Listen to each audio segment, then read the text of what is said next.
This is Alexander Yen narrating a post for the Musings of a Yak Substack, entitled More British Than I Am, subtitled Reflections of an Inconvenient Immigrant. The line usually comes in a pub, or in the run-up to some ceremony whose history I have just reeled off and denigrated several modern innovations to, or just after I have said something like "what ho," or "thanks awfully," without irony, or even, to foreshadow our topic, on a discussion about immigration. You're more British than I am. It is always delivered as a joke. It is meant kindly. I have never heard it said with malice. Yet whenever someone says it, I find myself thinking of the same silent reply. Tell that to the Home Office. On paper, I am not British. I do not hold a British passport. I am here on sufferance. Yet in the ordinary social sense of the word, people routinely identify me as very British, or, more damningly, more British than people who were born, raised, and naturalized into this country without thinking twice. Something interesting is happening in that dissonance. Accents, clothes, idioms, and church attendance aren't, obviously, enough to cancel out a missing passport, even if I have repeatedly said possession of a bowler hat should entitle you to one. One for you, Home Secretary, or Secretary of State for the Home Department, as I insist on calling the office whenever I write to my MP. Yet in everyday life they often put me in a category other than the straightforward immigrant. So much so that there is some surprise when I say that I wasn't born in Britain, and only came here at 18. That gap between legal belonging and social recognition turns out to be a good place to examine what contemporary Britain thinks it is doing with immigration, and what it actually does. Part 1. Noticing. There is first the accent. It is not native, but it is close enough to pass in low light. Inflected by years of British-style education, shaped by the cadences of Pathé newsreels and older BBC serials. To many ears it sounds posh, or at least proper. People place me loosely in the south of England, or in some nebulous Oxbridge region, on their internal map of class markers. Not quite received, that died out a decade or two ago, but more standard southern British. Then there are the clothes. I am more likely than most of my British peers to turn up in a jacket, tie, or at least a shirt with a collar. Formal events see me in black tie or morning dress without complaint. I own, and wear, things like cufflinks. I know how to tie a tie without YouTube. None of this is remarkable by historical standards, but in contemporary student Britain it is odd enough to be commented on. Layered over these are the behaviours that people recognise as very British. I attend Anglican services, stand up and sit down at the right bits, and mumble my way through hymns. I use older turns of phrase, not cricket, what ho, rather, terribly kind of you, without ironic air quotes. I have an instinctive respect for institutions, procedures, and tradition, even when I criticise them. I cue without needing to be told. Add all of this together and, from the outside, you get a familiar archetype, a certain kind of old-fashioned, traditional, moderately high church, slightly bookish Englishness. It is not, of course, the only way to be British, but it is one historically recognisable way. It is also one many contemporary Britons feel only half entitled to inhabit. So when they see it in someone who is technically foreign, they react with a teasing mixture of amusement, respect, and faint embarrassment. Or at least I think that's what it is. You're more British than I am is not a statement about passports. It is a statement about style. Part 2. The paradox of integration in a culture that dislikes itself. We are told constantly that migrants should integrate. Politicians speak gravely of shared values, cohesion, and a common culture. Newspaper columns thunder about newcomers who refuse to adapt or cling too fiercely to imported customs. The implicit demand is clear. If you come, you must become like us. The problem, in Britain as much as in Western Europe, is that no one can quite agree what like us means. Or rather, people can agree privately, but they grow embarrassed when asked to say it in public. Historically, British life has not been terribly mysterious. A loosely Protestant religious culture, a monarchy, a set of rituals around Parliament, the military, the courts, a class system obsessed with accent and schooling, a particular humour, tight-lipped in public and savage in private, pubs, clubs and voluntary associations doing a great deal of social work, an unspoken social code about not making a fuss. Any migrant who wanted to integrate in 1950 had a reasonably legible menu of behaviours and loyalties to adopt. Contemporary Britain, however, is conflicted about many of these things.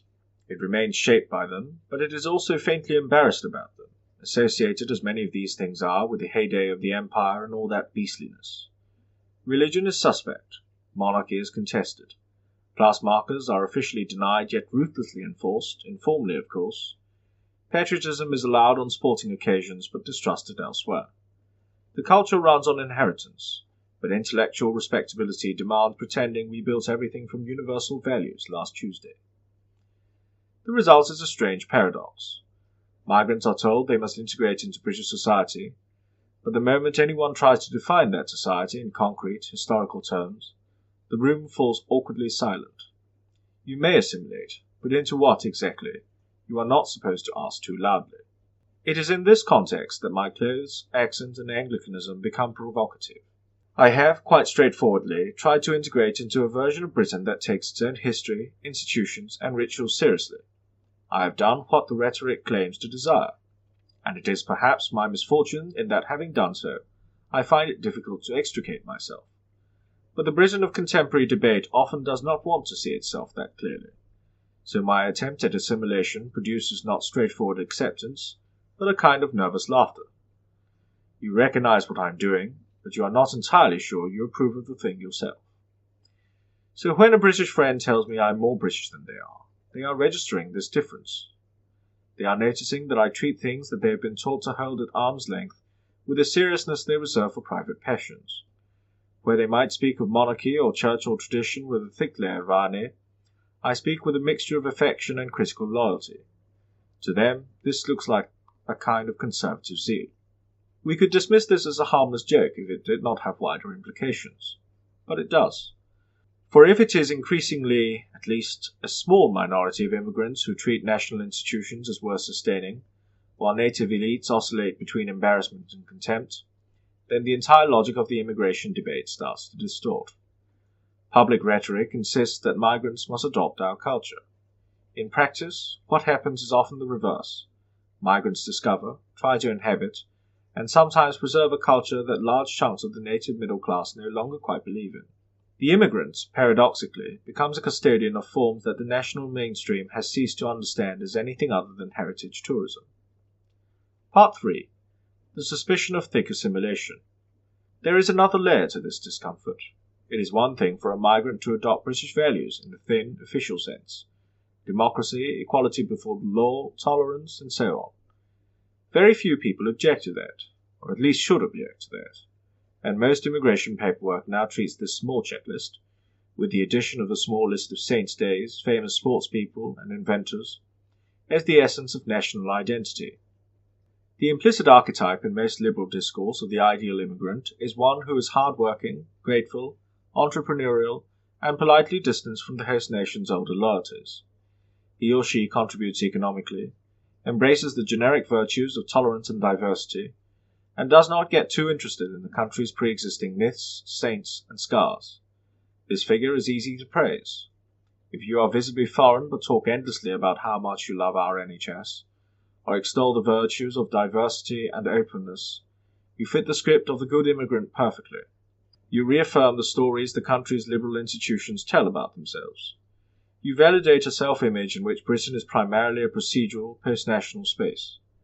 Politicians can hail such migrants as proof that the country is open and modern. Critics of immigration can mollify themselves by talking about contributions. Everyone can feel benevolent. It is another thing entirely for a migrant to assimilate into what might be called thick Britishness, the older, more textured set of loyalties and preferences formed by history, religion, class, and custom. A migrant who enthuses about the Book of Common Prayer, dresses like a minor character in a mid-century novel, professes admiration for the monarchy, and worries aloud about institutional decay, is one who is no longer simply a grateful beneficiary of the system, but one who behaves as if the country has a substantive civilizational character he wishes to share and maintain. That kind of assimilation seems to sit awkwardly with contemporary elite sensibilities. When they attach themselves seriously to national narratives, demand to be taken seriously in institutional life, or espouse loyalties that predate the post-1960s moral order, they cease to be ornaments to an abstract liberal project and begin to look like competitors in the struggle over what the country is for. In aligning themselves so strongly with older continuities, they raise awkward questions about who has been neglecting the family silver, a national culture that does not emerge ex nihilo, but was built atop specific religious, moral, and institutional foundations. I think no one quite knows what to do with that. It feels rude to tell a foreigner, please stop liking our country in that way. So instead they laugh and say you are more British than they are, and quietly file you under charming but slightly alarming. Beneath the banter lies an unspoken anxiety. If an outsider can attach himself to the country's traditions with such intensity, what does it say about those born to them who have chosen ironic distance instead? Part 3. Paper borders and social boundaries. Behind all these reactions looms a simple legal fact. None of this counts at the level of citizenship. In the eyes of the state, a foreigner is still a foreigner until the correct forms are filed and the correct boxes ticked. This is not surprising. Modern states cannot run on vibes. They need documentation, categories, deadlines, and thresholds. Citizenship is, at one level, a status conferred by law, not by social recognition. But the contrast between paperwork and everyday judgment matters for the immigration debate. For it demonstrates that the way ordinary people recognize one of us is not at all the same as the way the state does. Bureaucracy is blind to accent, liturgy, and affection. Neighbors are not. This divergence opens up several possibilities. You can have, for instance, a fully documented citizen who feels and acts in ways that are utterly detached from the country's historical culture. You can also have a long-term resident who is treated socially as British, yet remains legally precarious. In statistics and policy papers, these two people may appear in quite different categories.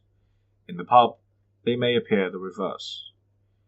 When political arguments about immigration focus exclusively on numbers, routes, and enforcement, they deal in the state's categories. They talk about who is allowed in, who is removed, who counts in the tally. When they shift into talk of integration and cohesion, they are implicitly reaching for the other, fuzzier set of categories. Who feels like one of us? Who behaves in recognizably local ways? The problem is that contemporary Britain tries to have both conversations at once without admitting the tension between them. It uses the moral language of social belonging to justify policies designed in terms of legal status. Migrants are told both that they must become like the British and that Britishness has no particular content beyond adherence to a floating list of values.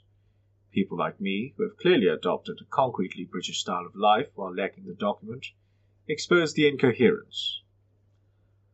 Part 4. Integrating into a fog.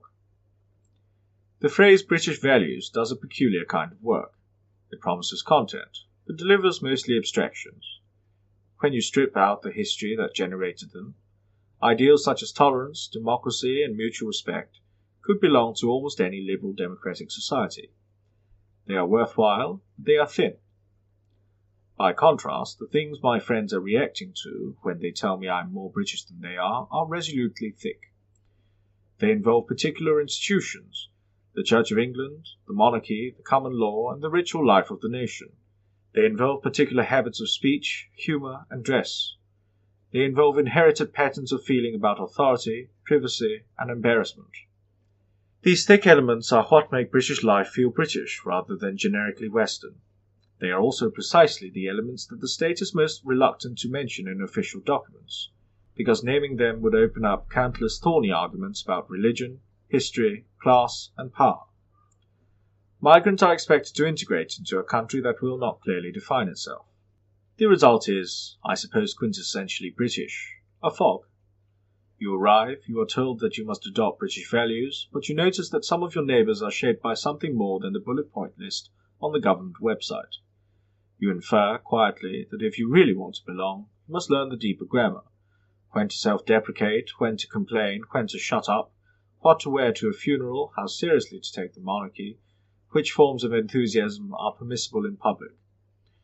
Some of us take this grammar very seriously indeed. We study it, we imitate it, we make it our own. We read the novels, attend the services, learn the jokes. We play the part until it is no longer a part, but a genuine form of life. And when we do, we discover that we have crossed some invisible line. It is at that point that the jokes about being more British begin. The irony is sharp.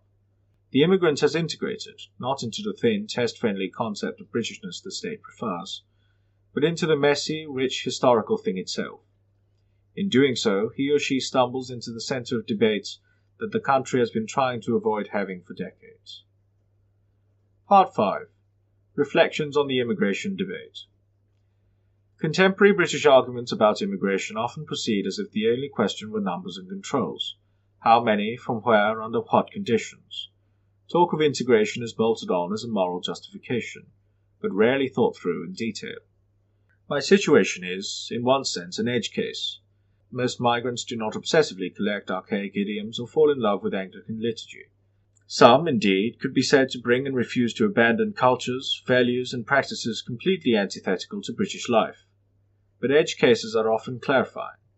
If someone who has voluntarily, even enthusiastically, adopted recognizably British cultural forms is still regarded by the state as alien, while many citizens lack any attachment to those forms at all, then the slogan that immigrants must integrate becomes incoherent, unless the country is willing to define integration in more precise terms.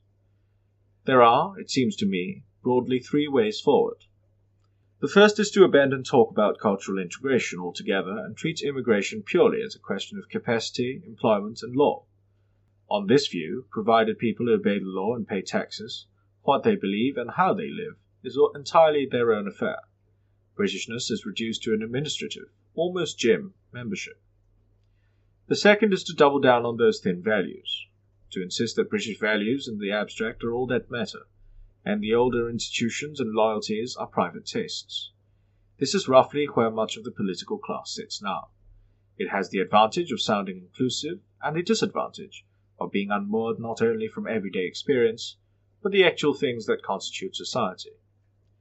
The third is to accept that if you are going to demand integration, you must be honest about what there is to integrate too.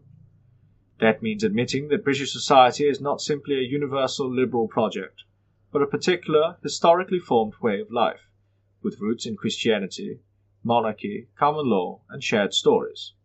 It means acknowledging that migrants who take these things seriously may sometimes be more conservative than the native middle class.